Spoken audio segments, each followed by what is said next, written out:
Eh bien salut tout le monde, c'est Spraymax Urbex et aujourd'hui plutôt que de vous faire un Urbex, j'ai décidé de changer de contexte de vidéo. Pour une fois on va parler de l'humanité et d'Armageddon.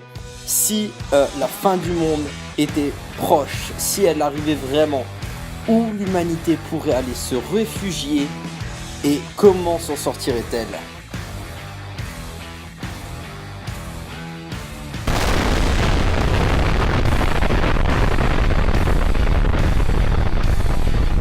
Alors déjà il faut que tu saches que l'humanité c'est prévu qu'elle quitte la Terre. Mais le truc c'est de savoir où aller quand Armageddon va frapper la Terre.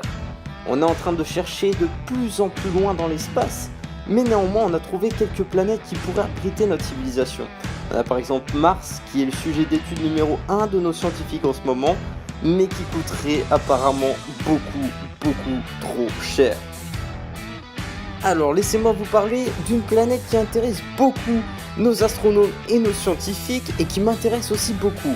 Je vais vous parler de Kepler 22b, découvert par Kepler tout simplement, et aussi appelé H22b, qui contiendrait de l'eau et peut-être même la vie. En tout cas c'est sûr qu'il y a de la végétation là-bas, une température équivalente à la Terre, voire même supérieure, qui pourrait nous intéresser.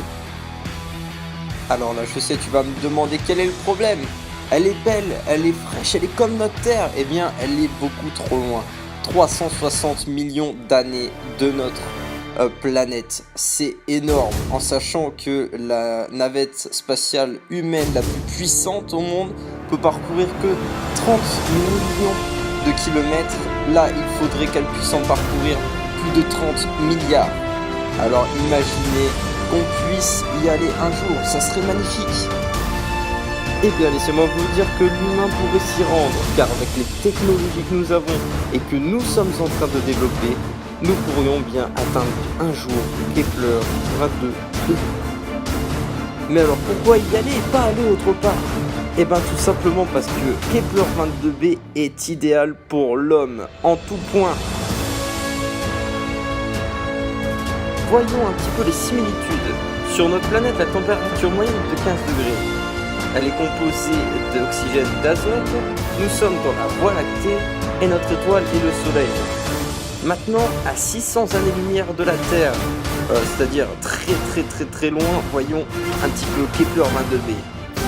Planète Kepler 22b, température de 22 degrés.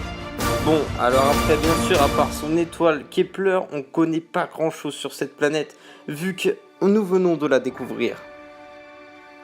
En tout cas, j'espère que ce nouveau type de vidéo vous plaît. Et si vous voulez aller faire des recherches sur Kepler, car c'est une planète très intéressante, je vous laisse aller dans la description, je vous mettrai un petit lien Wikipédia qui est assez sympathique. Et sur ce, je vous laisse, je vous souhaite un agréable ou une agréable journée, une agréable soirée, une agréable ce que vous faites. Et puis je vous dis à très bientôt. N'hésitez pas, le petit pouce bleu, je vous kiffe, abonnez-vous, on est de plus en plus nombreux, ça fait plaisir. Et puis bisous, bientôt une nouvelle exploration en plus. Ciao.